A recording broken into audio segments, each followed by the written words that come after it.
Some gifts don't shine, they warn. And the day I wrapped that house key in gold paper, something in my spirit trembled like it already knew what my eyes hadn't seen yet. 3 months ago, I stood at my dining table smoothing the tape across the edges of a small velvet box. It should have been a moment of joy, a mother giving her only child the kind of freedom she never had. But as I tucked the ribbon in place, a tightness pulled across my chest. A faint, quiet pull.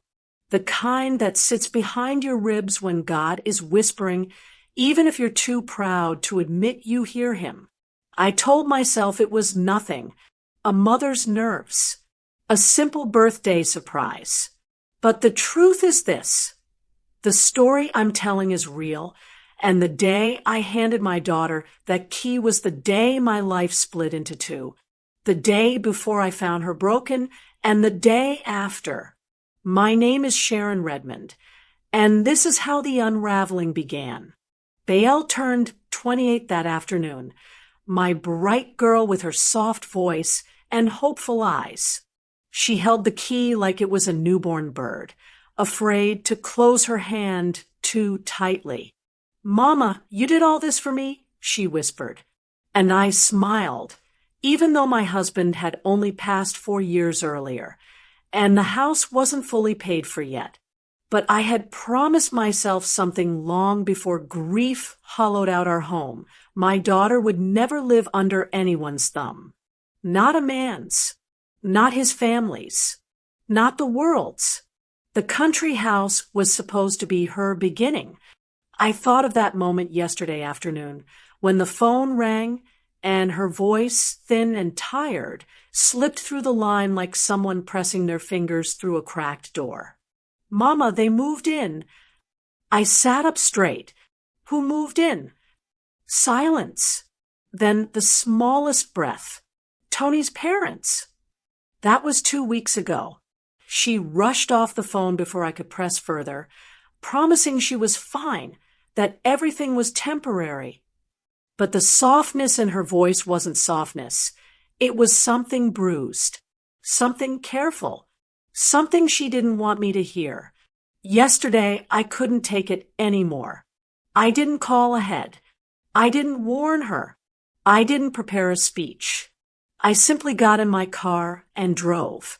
Halfway down the highway, I reached over and touched the tiny photograph taped to my dashboard, me and my late husband, Daniel, standing in front of the country house the day we closed on it.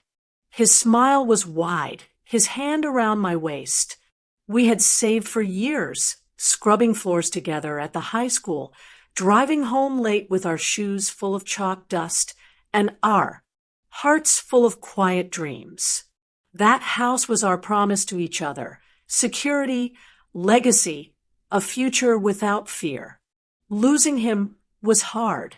Paying the mortgage alone was harder. But giving Bael that house felt right, sacred. If you're watching this right now, just let me know where you're watching from. I need to know who's here with me for this part of the journey. The sun had started dropping behind the trees when my GPS told me I was 10 minutes away. The road curved like a ribbon through quiet farmland, the sky turning a soft, bruised purple. And yet the closer I got, the heavier my chest felt. A low, crawling heaviness, the kind my grandmother used to call a shadow on the soul. As I turned into the long gravel driveway, the wind shifted, cold and sharp, carrying voices. Harsh ones. Too many for a house meant for two. I slowed my car. My heart thudded once. Then again. When the house finally came into view, I stopped breathing. The front gate, which I had locked myself the day I handed my baby that key, stood wide open. And from inside the yard, through the broken quiet of evening, I heard laughter that did not belong to my daughter's home. The closer I stepped toward that open gate, the more the air felt like it had been cut with something sharp. The country house used to greet me with quiet, open sky, soft breeze, the smell of cut grass. But that evening, the yard looked like it had been fighting for its life. The garden was overgrown, weeds choking the flower beds I planted with bale last spring. A lawn mower sat tilted on its side like someone kicked it mid-use. Empty water bottles lay scattered near the porch steps. And when I walked up to the door, a pair of muddy men's boots blocked half the entryway, mud dried in thick clumps around them. None of this belonged to my daughter's world. I lifted my hand to knock, and before my fist touched the wood, I caught a glimpse inside, fast like the house exhaled, and let me see one thing I wasn't meant to see. Takeout boxes stacked on a console table, cups everywhere, jackets thrown over the banister, a loud television blaring from the living room. It didn't look lived in. It looked invaded. I knocked anyway. The door opened a few seconds later, and my daughter stood there like someone had pulled her out of a storm. Her hair was tied back, but strands stuck to her neck and forehead. Her clothes were dirty, knee-stained, shirt stretched, sleeves damp. But it was her eyes that froze me. They were hollowed out, the shine drained from them. Her lashes still wet like she just wiped tears away with the back of her hand. "Mama," she whispered, and her voice cracked. Her hands trembled as if she didn't know whether to hide them or hold on to me. She tried to smile, but the corners of her mouth barely moved. I stepped inside without waiting for permission. The floor under my shoes felt gritty, like someone had tracked half the field inside. The house smelled like bleach and grease at the same time, cleaning and cooking happening on top of each other in exhausted layers. "What's going on?" I asked softly, careful with every word. She took one step back. I didn't know you were coming." Her voice was too low, too thin for a woman who used to hum through her chores, who used to run errands barefoot across my kitchen just to laugh. That girl was gone. What stood before me was someone surviving the day. I touched her arm gently. She flinched.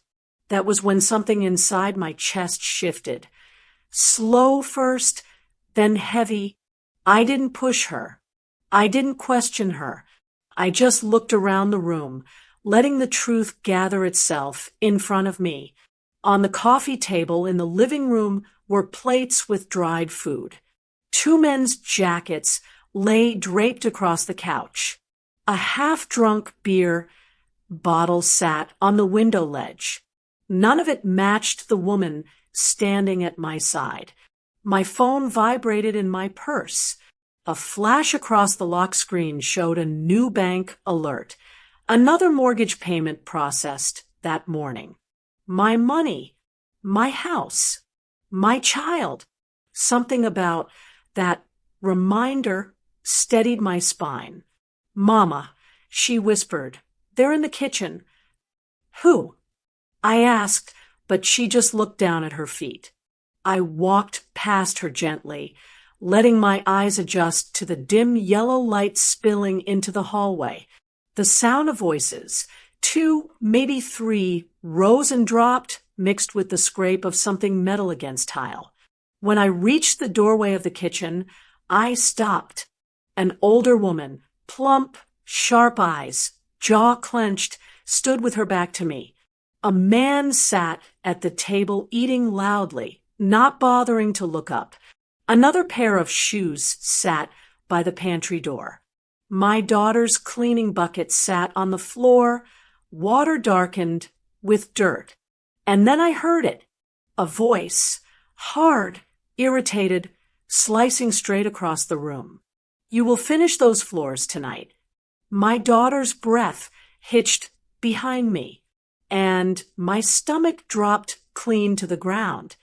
The older woman still had her back to me, when I stepped fully into the kitchen, but the tone she used was enough to tell me who she was. Commanding, entitled, too comfortable in a house that had never belonged to her. Bael moved past me with her shoulders tucked tight, as if she was trying to fold herself small. She knelt beside the bucket, wringing a cloth in dark water.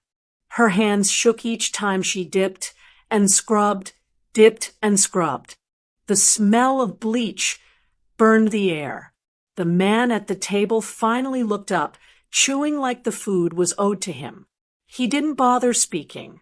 He just nodded once at me like I was a stranger passing through. The older woman, Tony's mother, I already knew it, turned around with a dish towel in her hand. She didn't ask who I was. She didn't greet me. She simply stared at me the way some people stare at store clerks, uninterested and already annoyed. "You missed a spot," she snapped, pointing toward the baseboards with her chin. My daughter didn't argue. She didn't speak. She just lowered her head and scrubbed harder. The woman kept barking instructions.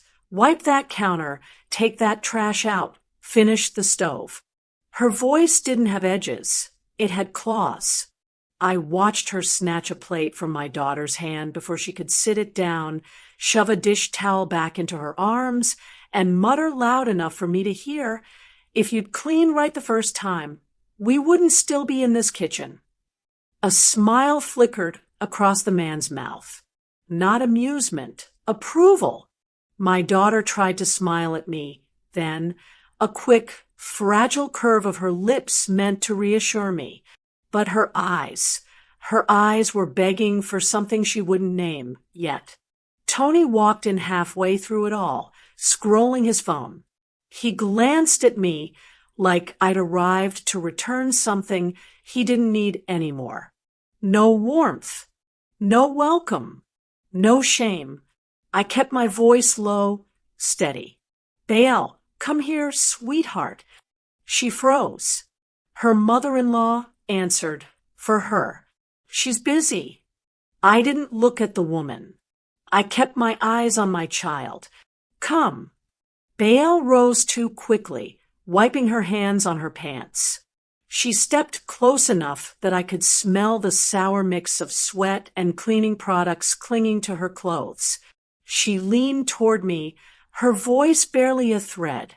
"They came for a week," she whispered. "Just a week, Mama." Her throat bobbed as she swallowed. "They brought bags.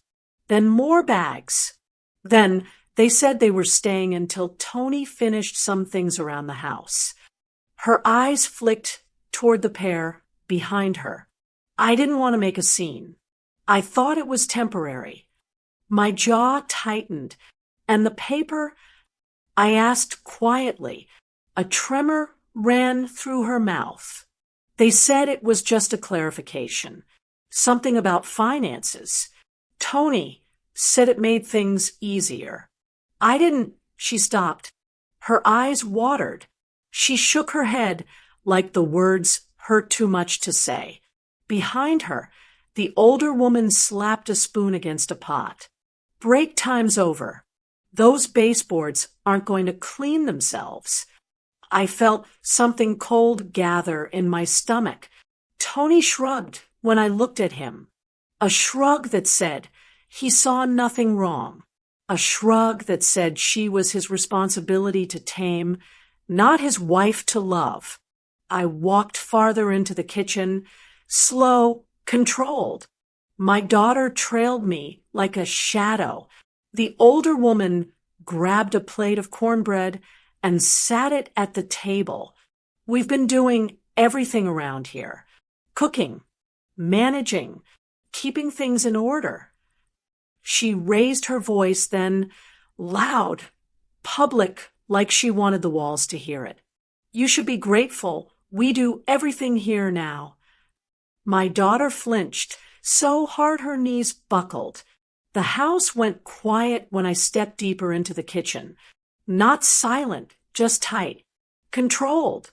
like everyone suddenly realized there was one more heartbeat in the room, and it wasn't one. They could boss around. I didn't speak. I didn't raise a hand. I simply existed in that space long enough for them to feel me. Those next 10 minutes stretched like a wire pulled between two rooftops. Every second revealed something small enough to overlook, but sharp enough to break somebody's spirit if you saw it add up. The older woman tapped the counter with her knuckles every time she wanted my daughter to move faster. A signal, a command. The man at the table left his plate for her to clear, pushing it forward with a lazy shove that made her flinch. Tony leaned against the fridge, scrolling his phone, never once looking his wife in the eyes, but barking her name whenever he wanted something. A towel dropped. A sponge slapped the floor. The bucket sloshed. Nobody said, "Thank you." Nobody offered to help. Nobody acknowledged she was a person. I watched every detail. I memorized them. Not to argue, not to confront, but to understand exactly who I was dealing with. My daughter moved around them like a shadow trained to keep out of the way, knees bent, shoulders curved inward. She wiped, rinsed, scrubbed, and reached with a speed that wasn't natural. It was practiced, conditioned, learned. My chest tightened, not with panic this time, but with something slow and cold. Through the kitchen window, across the lane, the neighbor's porch light flicked on. A silhouette shifted behind the curtain, someone watching the evening settle in. A witness, a quiet presence, the kind that could say in court, "I saw things. I heard things. Something felt wrong over there." I let that comfort me for one breath. Then I reached down and unlatched my purse. The sound was soft, but in that room, it cracked like bone. I slid my hand inside and felt the familiar edges. The original deed copy folded twice, the paper worn from years of protecting it. And the physical house key I'd never stopped carrying, not out of mistrust, but out of something sentimental. Something tied to my late husband's hands, turning that lock the first week we moved in. I held both items for a moment. The key felt cooler than the paper, both steadier than my daughter's breathing behind me. Tony finally noticed the movement. "Why you bringing all that out?" he asked, not suspicious, just annoyed, like I was interrupting something. I didn't answer. His mother stood tall then, wiping her hands on her pants, her eyes narrowing as she looked from me to the purse. "Whatever you're planning," she said, "you can leave it. We run things here now." My daughter stiffened. I didn't respond. I didn't need to. My silence was already speaking louder than any raised voice could. 10 minutes had passed. 10 minutes of quiet humiliation they thought I hadn't seen. 10 minutes of watching them strip pieces off my child like she was a kitchen rag instead of a woman with a life, a home, and a name. I turned fully toward my daughter. Her eyes glistened, but she didn't cry. She just looked relieved, like she had been waiting for someone to finally stand between her and this madness. I slipped the deed back into my purse, closed it, straightened the straps on my shoulder. Then I offered her my hand. "Come with me," I said softly. Her breath caught. She reached forward. Her fingers were cold. I took her elbow firmly, not dragging her, but guiding her, claiming her, reminding her she belonged to someone who still saw her.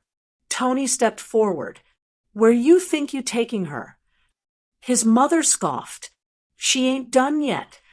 The man at the table laughed through his nose. None of them moved fast enough. I already had her in my arms, already turning her toward the hallway, already walking through the living room strewn with their mess, already leading her toward the front door, toward the only place that still made sense, the outside. Their voices rose. Their footsteps followed. Their protests sharpened. But I didn't stop. I pulled my daughter through the doorway and stepped toward the open gate as they started shouting behind us. The moment my foot touched the porch steps, the evening air snapped like something breaking. The yard, once quiet and open, now felt like a stage, every part of it waiting for a truth someone had tried too hard to bury. Bael held onto my arm like her bones were tired. Behind us, the front door burst open, and their voices spilled out with it, angry, loud, unbothered by the damage they'd already done. Where do you think you're going with her? You can't just walk out. She still has work to finish. Their footsteps hit the wood in frantic beats. I didn't turn around. The neighbor across the lane opened their curtains wider, porch light brightening. Someone else stepped outside with a phone half raised. Another porch door creaked open farther down the gravel drive.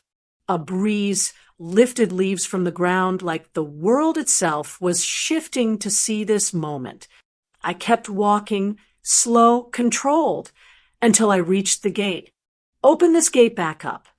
Tony barked, his voice cracking under his own ego. I turned then, not fast, just enough, so they would feel the weight in my chest when I finally faced them. Tony stood at the front of the pack, chest puffed like he owned breath. His mother hovered at his shoulder, eyes narrowed into slits of polished disrespect. The father stayed behind her with crossed arms and a smirk that told me he'd been enjoying this power trip since the day they unloaded their bags. I held my daughter close, my hand around her waist, her body trembling against mine. And for the first time since I'd walked through that front door, she wasn't pretending. Her face broke. A silent sob climbed through her. Her knees weakened. I caught her before she fell. That was it. All the small humiliations, all the quiet cruelties, all the ways they had eaten pieces of her until she couldn't lift her own head. Everything reached a single boiling point. You don't run her, I said, my voice loud enough to carry across the yard. You don't live here. You don't control anything on this land. Tony scoffed. This house belongs to. I cut him off without raising my hand, without lifting my chin, without stepping an inch closer. I just spoke the 4 words that had been burning in my throat since I saw my daughter on her knees in that kitchen. This ends with me. The world around us froze. Neighbors, wind, footsteps, all of it. Tony's mouth twitched. His mother's eyes widened. His father shifted like he wasn't expecting a line sharpened enough to cut bone. Before they could recover, I pointed toward the driveway. All of you off my property. Tony's mother stepped forward. You don't have the right. I have the deed. I cut in, and I've been paying the mortgage every month. So unless you want the sheriff out here before dark, start walking. That struck. Hard. The man at the table earlier, now standing behind them, muttered something under his breath, annoyed, but he moved first. Tony's mother protested, but the neighbor's eyes, the phones lifted, the porch lights brightening, it all backed her into a corner. You haven't heard the last of this, she snapped as she brushed past me, grabbing her bags. I'm counting on it, I said. The groundskeeper, who lived 2 houses down, showed up at the fence with his work gloves on, eyebrows raised. Everything all right, Ms. Redmond? Yes, I answered just escorting some trespassers out.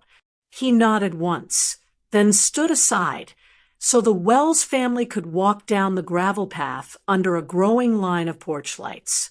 They left furious. They left shamed. They left without taking one more thing from my child. When the last of them disappeared down the lane, my daughter collapsed fully into my arms, her body shaking with relief and terror tangled together. I locked the gate behind us. Later that night, long after the yard grew quiet again, I sat on the edge of her bed with my phone pressed to my ear, reporting every detail, the coercion, the invasion, the treatment I'd seen. And as I gave my name to the voice on the other end, a low rumble rolled through my chest. I could feel the thunder of retaliation coming. I carried Bael inside, like she was something fragile the world had no right to bruise. Her legs barely held her weight, her breath still shaking from the scene outside. The house was silent now, so silent I could hear her heartbeat against my chest. I took her to the upstairs bathroom, closing the door behind us. The light flickered softly, casting lines across her face. She sat on the edge of the tub, hands in her lap, fingers interlocked too tightly. Dirt streaked her clothes. The collar of her shirt was stretched from someone yanking on it. Her knees were scraped raw from hours on the floor. I knelt in front of her, the way I did when she was a little girl with scraped elbows from playground falls. Except this time, the hurt wasn't child-sized. It was deeper, older, hidden. "Lift your arm," I whispered. She obeyed, moving slowly. A dark bruise wrapped around her forearm, yellow on the edges, purple toward the center. A fingerprint shape pressed into her shoulder. I swallowed hard, steadying my hands before they trembled. "They said I was clumsy," she murmured.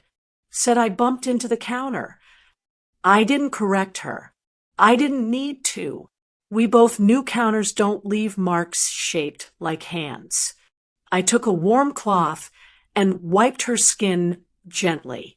She held her breath each time the cloth touched a sore spot, but she never pulled away.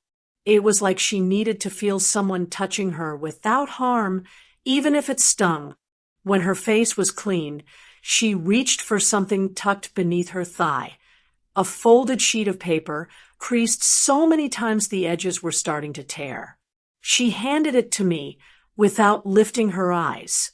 "They said it would make everything easier."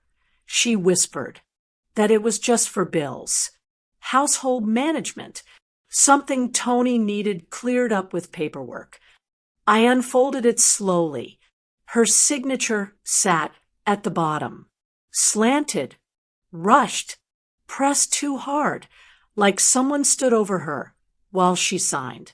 Above it were vague lines about property clarification, co-management, joint decisions. Nothing legally complete, nothing properly filed, but enough to manipulate a young woman overwhelmed in her own home. "When did you sign this?" I asked, keeping my voice calm.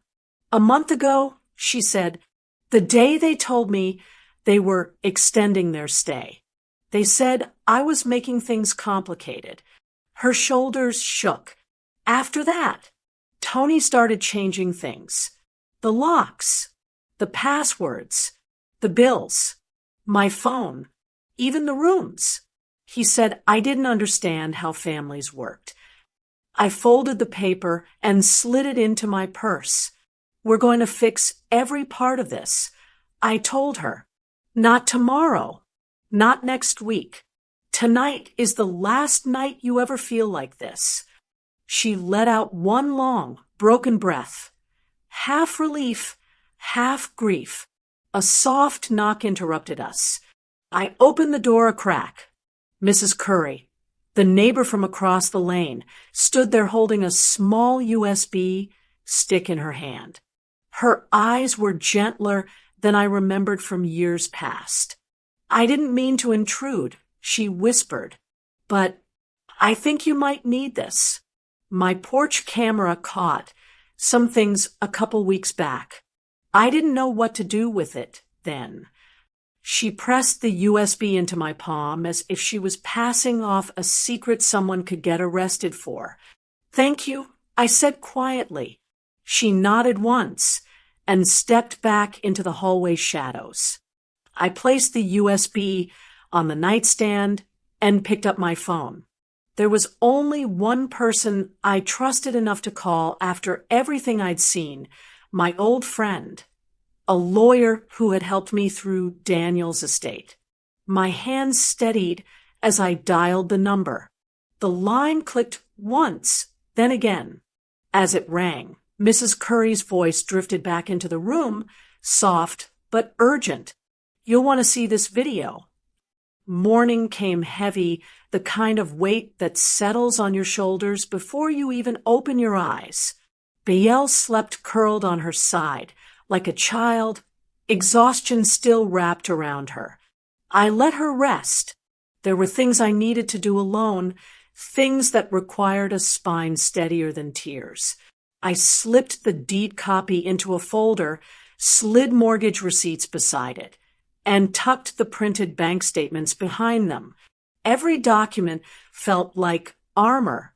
Every line, every payment, every signature, proof of the truth they thought they could twist. By 8 o'clock, I was sitting in the small local title office near the courthouse. The walls smelled like old paper and coffee grounds. A clerk behind the glass window nodded when I approached. Morning, ma'am. What can I help you with? I laid the folder down gently, as if setting my late husband's memory on the counter. I need certified copies filed, and I'd like to record a complaint. His eyes sharpened when he saw the documents. He flipped through them carefully, checking dates, signatures, payments. You've been paying this mortgage consistently, he said. And this deed has never been transferred. He looked back up at me. What's the issue? I kept my voice calm. Someone tried to make it look like ownership changed. He frowned. You did the right thing coming in. Let's get this recorded. I filled out forms with slow, deliberate strokes. Every line was a correction. Every box checked was a reclaiming. When the clerk handed me the stamped copies, a rush of quiet resolve slid through me. Paperwork doesn't lie, especially when the truth has been buried under someone else's arrogance. Outside, the air was crisp. I stood on the steps for a moment, just breathing, letting the weight of the morning settle into something firm. When I returned home, I found Bael sitting at the dining table, her hands twisted in her lap. Her eyes were swollen, but her breathing was steadier than the night before. She looked up, hesitating. Mama, there's something else.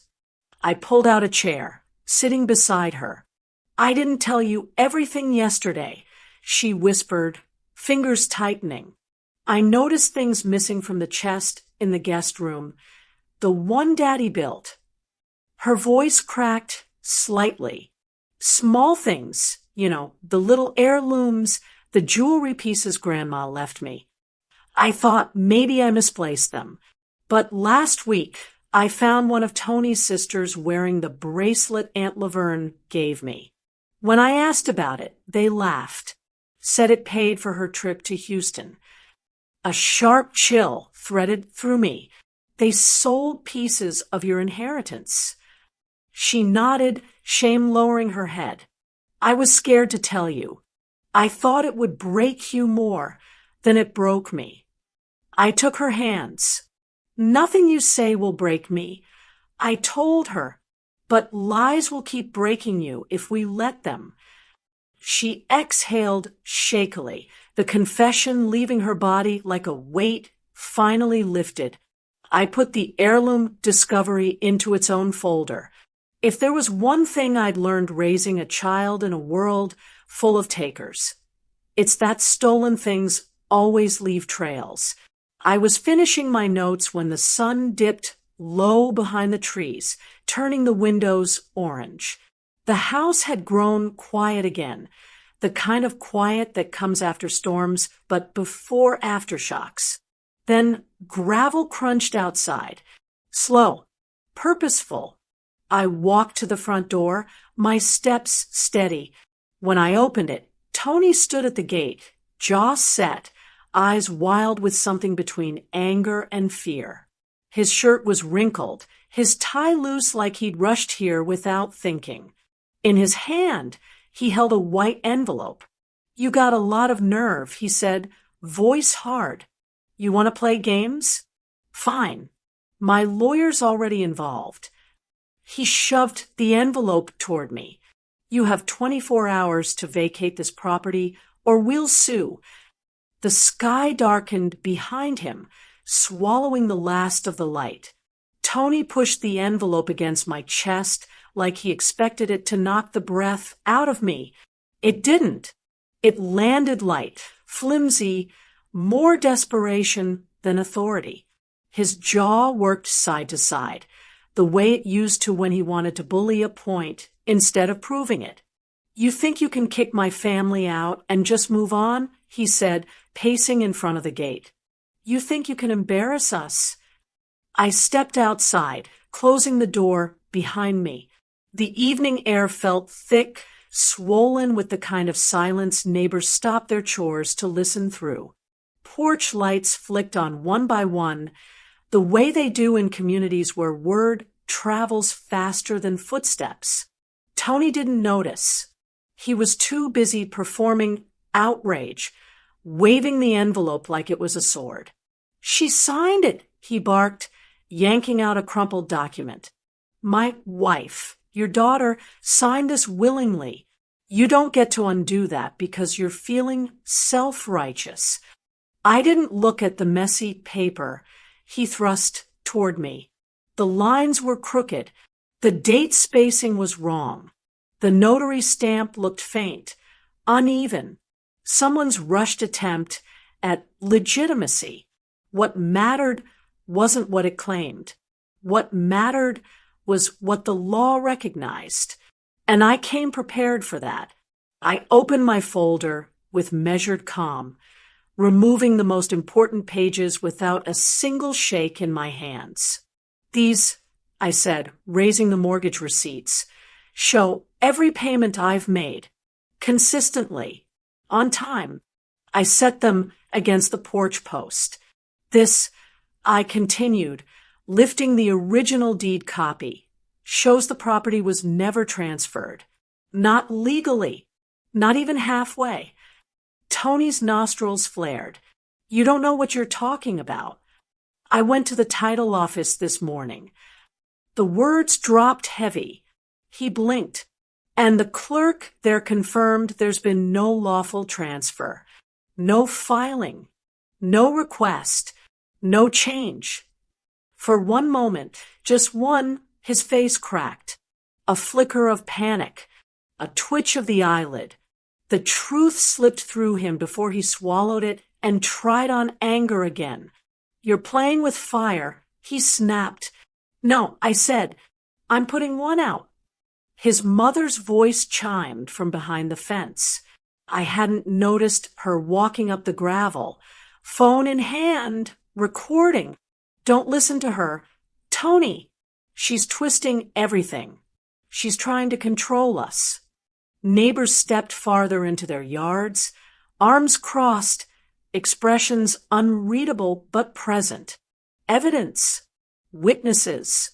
Tony's father joined in, muttering about how some women don't know their place, loud enough for the wind to carry it. Then Tony lifted his phone. "Since you want to escalate," he said, "we already did." He turned the screen toward me, a short video posted online. 10 seconds, clipped tight. Me pulling my daughter toward the gate, their voices edited in, their commentary crafted to make me look unhinged. The caption read, "Mother kidnaps her own daughter after fight." A twist of rage rolled through my body, not loud, not wild, but controlled, like a slow-turning blade. I took one step forward.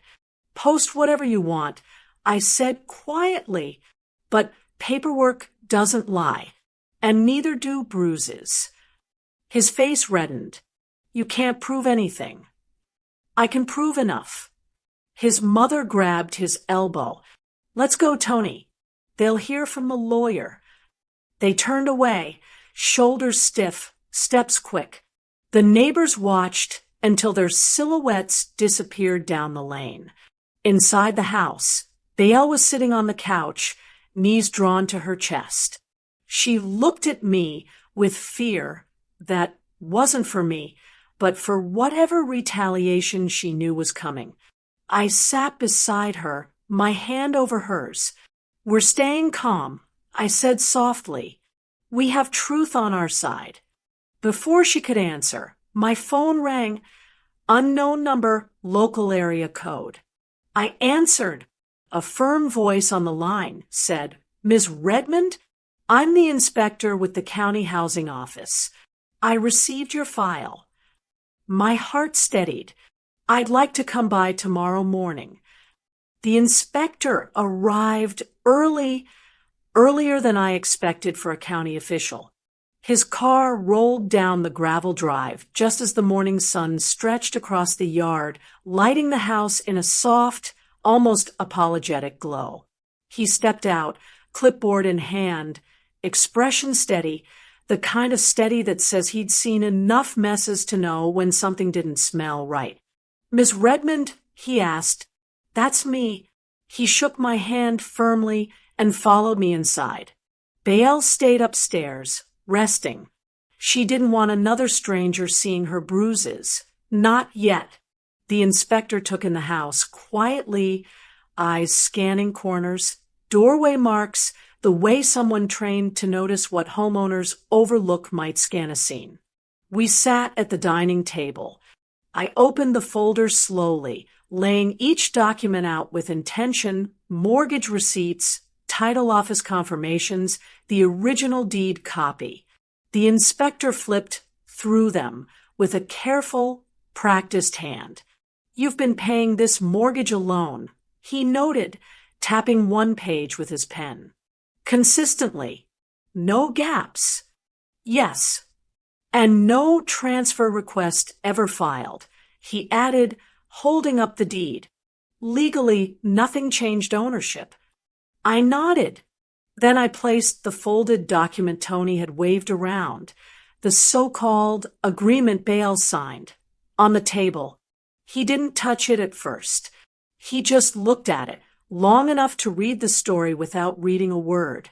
When he finally lifted it, he angled it toward the sunlight and squinted. "Different inks," he murmured. "Signature pressure doesn't match the date line." He brought the paper closer, tracing the notary stamp with his thumb. "Stamp is faint. Alignment is off. This looks rushed." His eyes shifted to mine. "I'll need to examine this for forgery." "Take whatever you need," I told him. He nodded once, then gestured toward the laptop on the table. "You mentioned a video." I plugged in the USB Mrs. Curry had given me. The loading bar crawled across the screen. Then the footage appeared, grainy, time-stamped, but clear enough to see what mattered. My daughter pushing a trash bin across the yard. Tony's mother yelling with her hands. The father pointing where she should stand. A shove. A stumble. A flinch. The inspector leaned in. "This is good," he said softly. "Very good." He took notes, asked questions, replayed certain clips. Everything about his presence felt methodical, anchored. For the first time since stepping into this nightmare, I felt something close to relief. Not safety, not victory, but direction. While he documented the footage, My phone buzzed with notifications, more than a dozen back-to-back pings. When I checked, my stomach tightened. Tony's sister had posted a video, edited dramatic, loud, claiming I attacked the family and dragged Baal out against her will. She captioned it with fire emojis and a sad face, angling the story to make them look like victims. Comments were rolling in fast, some laughing, some defending them, some skeptical. The inspector saw my expression change. "They're pushing a narrative," he said. "It's common." Before I could answer, another notification popped up, this time from a different neighbor, Mr. Briggs. He posted the actual CCTV clip with the caption, "Before y'all start lying, here's what I saw from my porch." The comments on that post were different, sympathetic, supportive, angry on our behalf. One line stood out. I knew something wasn't right in that house. The inspector closed his notebook. "I'm taking these documents and the video. Forensics can tell us more." I walked him to the door. He paused on the porch, adjusting his glasses. "When people abuse power, they get sloppy," he said. "But paper always tells the truth. So do cameras." He stepped off the porch and headed to his car. 2 hours later, I was in the kitchen warming tea when my phone buzzed again, this time with the inspector's name across the screen. I answered immediately. His voice was steady, but sharper than it had been that morning. "We got the preliminary forensic notes back," he said. "The signature on that document appears traced, and the notarization stamp, wrong seal, wrong format." My breath caught in my chest. "It's not valid, Ms. Redmond."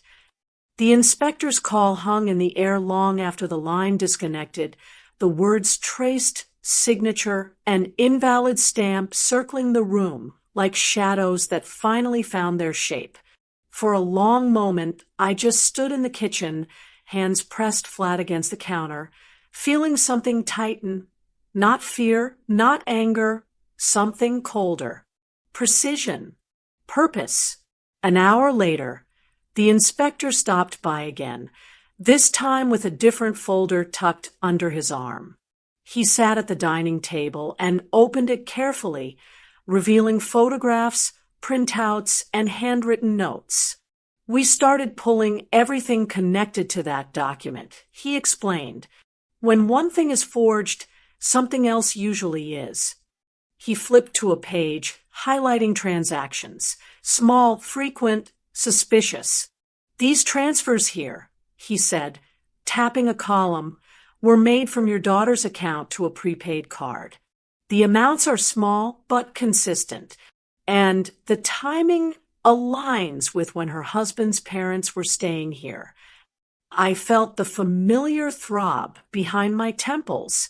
He turned another page. "You mentioned missing items, jewelry, coins." I called Baal downstairs, gently. She came slowly, her steps careful, her hands clasped behind her, as if she were afraid of being scolded. When she sat beside me, she kept her eyes on the table. The inspector asked her to describe anything missing. She hesitated, then lifted her chin, just slightly. "A silver necklace," she whispered, "Grandma's earrings, and the small jar of old coins Daddy collected. I didn't tell Mama sooner, because they said I misplaced them." Her voice cracked on the last word. The inspector nodded, scribbling notes. "We went by their rental place this morning," he said, lifting a photograph. "Their trash was out. We're allowed to inspect what's discarded.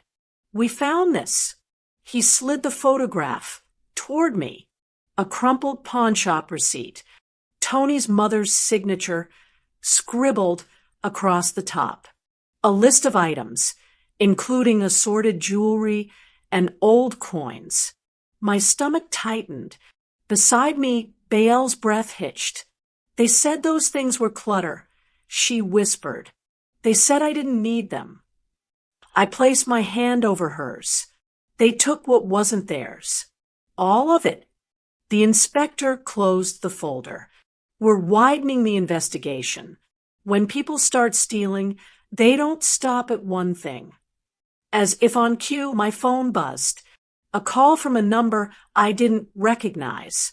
I answered cautiously. Sharon, this is Gloria, your cousin on your mama's side. Her voice carried the same smoky depth it always had in our family gatherings. She didn't wait for greetings. I've been hearing your name all over town.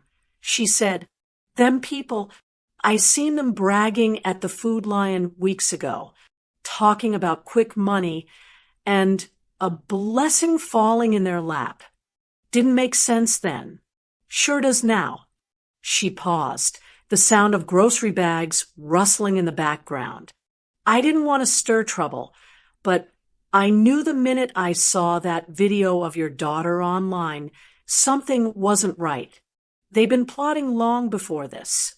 The pieces slid together in my mind, missing heirlooms, sudden cash withdrawals, forged signatures, online lies, pawnshop sales. Not chaos. Pattern. A practiced one. After I hung up, the inspector stood. I'll be taking all this back to the office, he said, but you should prepare for the county attorney to reach out. Once fraud crosses a certain threshold, he didn't finish the sentence. He didn't need to.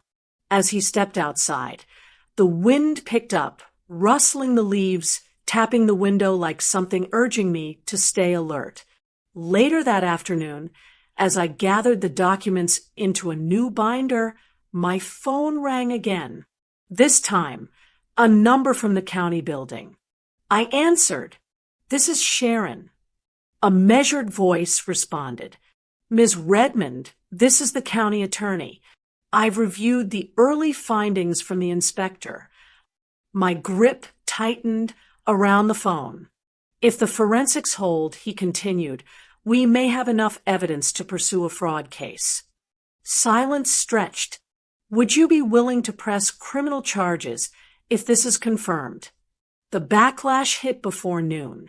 Not quietly, not slowly, loud, sharp, calculated. Tony's family started flooding social media with statements, all written in the same defensive, overpolished tone, like someone coached them overnight. Post after post claimed we staged the entire situation for attention, for sympathy, for leverage. One post read, we never abused Bael. Her mother is manipulating everything. We were helping. Another, we stepped in because she was overwhelmed. Sharon forced her out. A third, shared dozens of times. If they had nothing to hide, why won't they release her messages? I felt the air tighten around me. By afternoon, a courier arrived with papers, a subpoena requesting access to my daughter's phone and messages. They were trying to twist the truth into knots tight enough to choke both of us. I found Bael in the living room, curled into the corner of the couch, scrolling through the lies. Her face, drawn, tired, pale, shifted with every new comment. Shame flickered through her like a shadow changing shapes. They're saying I made it all up, she whispered, like none of it happened. Her hand trembled as she lowered the phone. I knelt beside her. You survived it, I said quietly. And survivors don't owe the world a performance. She swallowed, her eyes rising to mine with something raw. But what if my messages, what if they twist them? What if? I reached into my purse and took out an old, cracked phone, my backup phone, the one she used to call me from late at night when Tony's parents were asleep. She stared as I unlocked the screen. Voice memo after voice memo lined the list, soft recordings she'd made on nights she felt too ashamed to explain what she was living through. They weren't dramatic. They weren't exaggerated. They were tired breaths between words, whispered updates about chores that never ended, about comments that cut, about rooms she wasn't allowed to sleep in anymore. I pressed play on one. Her voice crackled through the speaker. "Mama, they made me mop the kitchen 3 times. I'm so tired. I don't know what to do." Another. "Tony said I should be grateful. I feel like I'm disappearing." And one more, the one that made the inspector's eyes harden later that day. "I'm scared to tell her I don't want them here. I'm scared of him getting mad." Bael covered her face with her hands. "I didn't think anyone would ever hear those," she whispered. "I didn't think they mattered." "They matter now," I said. "Every word." When the investigator arrived at 4 o'clock, we handed him the entire set of voice memos. He listened to the first, then the second, then paused the third halfway through. His jaw worked slowly, muscles tight. "These are consistent," he said. "You recorded them before any of this blew up. That's time-stamped evidence." For the first time in weeks, I saw my daughter lift her head, not high, not proud, but enough to face him without shrinking. "I'm willing to testify," she said softly. "I don't want to hide anymore." The investigator nodded. "That will help us." After he left, the house felt lighter for a moment. Not safe, not settled, but less suffocating, like the truth had crawled its way into the open and refused to go back underground. But quiet never lasted long where Tony's family was concerned. That evening, as dusk crept across the yard, I stepped outside to breathe. The gravel driveway glowed orange under the setting sun. Crickets hummed. A truck door slammed somewhere down the road. Then I heard it, a sharp whisper slicing through the stillness. I turned toward the side of the house. Tony's mother stood near the hedges, half hidden, phone pressed to her ear. Her voice was low, hurried, desperate. "I need you to say she was with you that week," she murmured. "Just say it. We need a clean timeline. They're trying to trap us." Her voice dropped lower. "You owe me. I covered for you before." My heart stilled. She was trying to recruit an ex-acquaintance, someone willing to lie for them. And she didn't know I was standing right behind the screen door, hearing every word. By morning, the sky was washed in a pale, uneasy gray, the kind that makes everything look like it's waiting for the truth to break open. I was in the kitchen making coffee when a sharp ping echoed from my phone. New notification from Mr. Briggs.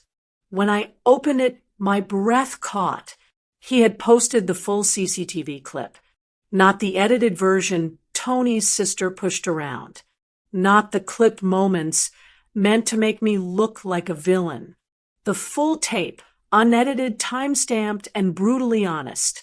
It showed the yelling, the pointing, the shoving gesture toward my daughter, her flinch, her fear, her exhaustion etched in every movement of her body. Then me stepping in, steady, firm, protective. The caption was only 6 words. This is what really happened. Within minutes, it spread through town like dry leaves catching fire. Click, share, comment, then again, and again. By midday, a reporter from the local news station messaged him for permission to use 10 seconds of the clip. He agreed, and before the afternoon ended, a brief segment aired on the community channel. It wasn't dramatic. It wasn't sensationalized. It was quiet, soft narration, straightforward captioning, but that Quiet truth cut deeper than any loud lie. Mary from the post office commented, I knew something wasn't right with that family. The barber from downtown chimed in, caught them arguing with a cashier last week. Loud too.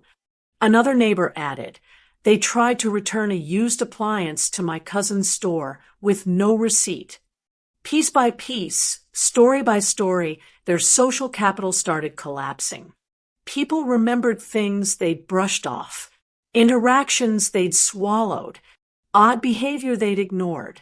It all surfaced now. While the community recalibrated, the investigator sent word he was receiving anonymous calls.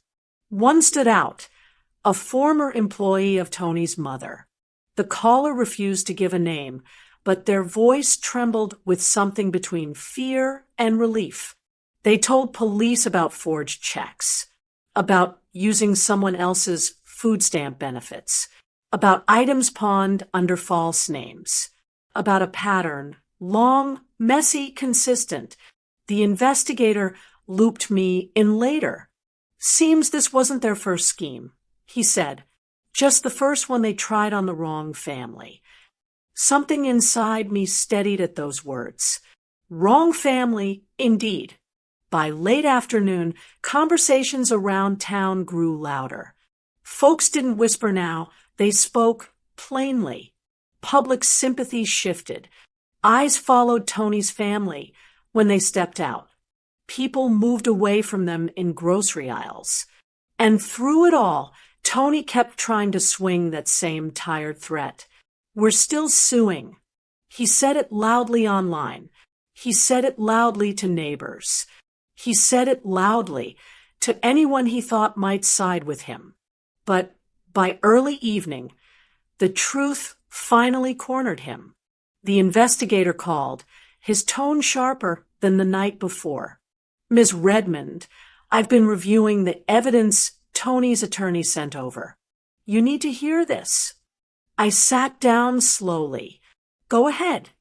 There are inconsistencies all over those screenshots he submitted. Timestamps don't align. Conversations appear spliced. Even the formatting doesn't match typical messaging apps. He paused. And more importantly, the metadata shows the file was edited on his mother's phone before it was sent. My pulse steadied into something cold. So it's false, I said. It's not just false, he answered. It's manufactured. Outside, thunder rolled low across the distance, the sound crawling over the roof like a warning turning into confirmation. Given everything we've uncovered, he continued, that threat to sue, it can't stand. His own evidence invalidates it. He let the words rest. His lawsuit, he finished, just collapsed. The courthouse smelled like old paper and older decisions, air thick enough to make anyone reconsider their lies. I walked in with my folder tucked under my arm, each document sharpened by the weeks of humiliation my daughter survived. My lawyer met me inside, a steady woman with clear eyes and a voice that didn't bend. She guided me through the civil suit paperwork like she was stitching a wound closed, filed a quiet title, confirm ownership, and secure an injunction to keep Tony and his family far from the house they tried to claim with forged ink and arrogance. At the clerk's counter, I placed everything down, mortgage history, deed copy, the forged document the inspector flagged, screenshots of the pawnshop receipt.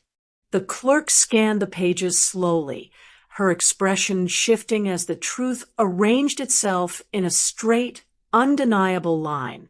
Ma'am, she said, this is enough to move forward. The stamp landed on the first page with a thud that echoed in my chest. When we filed the police report next, coercion, fraud, unlawful transfer attempt, the officer took our statements with the seriousness the moment deserved. He added the voice memos from my old phone to the evidence log. The soft crackle of my daughter's whispered pain wasn't just emotional truth. Now it was legal truth. While I was signing the last page, my lawyer glanced at her tablet. They filed something too. Emergency ejectment request. I closed my eyes briefly. Tony never moved with strategy, only with ego. We walked to the hearing room. Inside, the judge skimmed through Tony's attorney's motion, the corners of his mouth turning downward in slow disbelief. "Ms. Redmond," he said, looking over his glasses, "you've been paying the mortgage every month." "Yes, Your Honor." "And there's no valid transfer filed with the county?" "No, sir." He turned to Tony's attorney. "Then how exactly is your client requesting emergency ejectment from a property he never legally obtained?" The attorney stumbled. Words twisted themselves. Explanations buckled under the weight of facts. The judge tapped the desk. "Firm. Final. Motion denied. Temporary injunction granted. Tony Wells and any family members acting on his behalf are prohibited from entering or approaching the property until further notice." A hush rippled through the room. In my chest, something loosened, not triumph, not victory, just space to breathe. Outside the courthouse, sunlight hit the steps like stage lights. People were gathered, not a crowd, not a scene, just clusters of curious onlookers who had been following the online back and forth. As we descended the stairs, my phone buzzed again, a notification from a local community blog. When I opened it, my breath caught. Bael's face, soft lighting, tear-streaked but steady, her voice low, trembling but honest. She had given a short recorded statement. "My name is Bael Wells. I wasn't being helped. I was being controlled. And I'm telling the truth now." It wasn't dramatic. It wasn't drawn out. It was real. The comments flooded in faster than she expected. "We're with you. I knew something was wrong. You didn't deserve that." Two of her old college friends reached out. A co-worker she hadn't spoken to in months sent hearts. Even an old teacher commented, "Proud of you for finding your voice." My daughter came out from behind the courthouse a few minutes later, eyes wet but shoulders higher than I'd seen them in days. "You okay?" I asked. She breathed in shakily. "I think so. I think I'm ready to stop hiding." I squeezed her hand. "Then we keep going." We stood together on the steps, letting the afternoon light settle around us. Then a ripple moved through the people near the curb. A sheriff's deputy exited the building with a stack of envelopes in his hand. He checked the top one, nodded to himself, and walked toward the sidewalk. Tony had just stepped out of his car, jaw clenched, tie crooked, anger leaking from every inch of him. The deputy approached him calmly. "Mr. Wells." Tony turned. The deputy lifted the envelope. "You're being served." Tony's face drained pale. A moment so sharp, so revealing, the entire courthouse seemed to inhale at once. The truth didn't trickle out. It burst. By the next morning, the inspector returned with a thicker file, one that looked heavier than anything he'd carried before. He set it on my dining table, the weight of it making the wood creak softly. "Forensics finalized their report," he said. I opened the folder slowly. Inside were detailed breakdowns of the forged signature, pressure inconsistencies, mismatched ink mapping, and calibration notes showing the notary stamp didn't match the county's issued seals.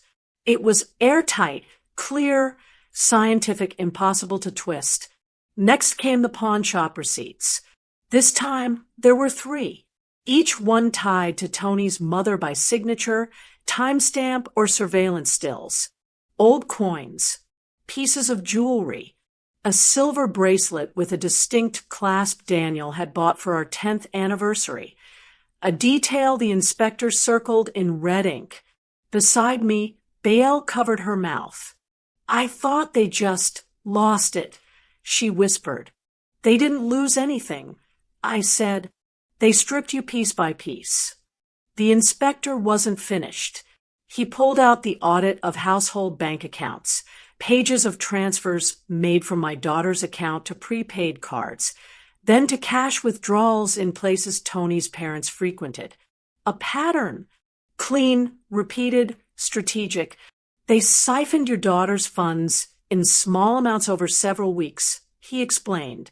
"Most people don't report $50 missing here and there. That's how these schemes survive." He wasn't wrong. People like them don't gamble with big crimes. They nibble away until there's nothing left but excuses. That afternoon, the local paper published a short, carefully worded article titled, "Forgery Investigation Surrounds Wells Family. Evidence Mounts." It wasn't sensational. It wasn't cruel. But it delivered the facts straight. Unlawful transfer attempt, suspicious financial activity, pawned heirlooms, community footage, and a pending civil suit. Social media flooded with reactions.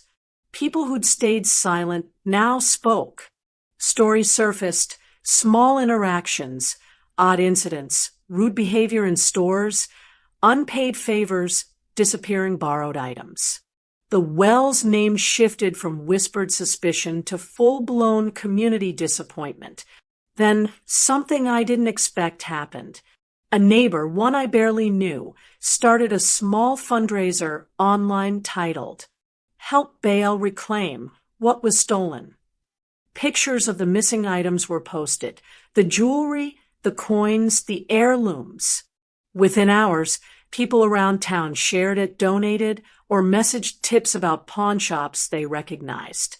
One store owner even pulled a bracelet aside after seeing the post. By evening, the fundraiser had returned 3 items and raised enough to start searching for the rest. But with each new truth exposed, something inside my daughter changed. She grew stronger, sharper, but also guarded. Every time the paper posted an update, she flinched. Every time someone commented a message of support, she hesitated before reading it. She was grateful, but she was scared too. Scared of being too visible. That's where the tension built between us. I wanted the truth loud. She wanted her pain quiet. "You don't have to protect me, Mama," she said softly that night, sitting at the edge of her bed. "But I'm not ready for the whole world to know what I lived through." Her voice wavered on the last words. I sat beside her, staring at the walls, the same walls that once held her hopes of a peaceful new beginning. "I'm not trying to make you a headline," I said. "I'm trying to make sure they never touch you again." She nodded, but the air between us held something unspoken, her need for privacy against my need for justice. Before we could find a balance, my phone buzzed again. A new filing alert from the courthouse. I opened it, scanning the first line. Tony's family had made one final move. A desperate, grasping counterclaim. Alleging slander. Naming me. Naming my daughter. Demanding damages. I exhaled slowly, the room tightening around us. The community waited. The storm thickened. And the Wells family had just thrown their last stone.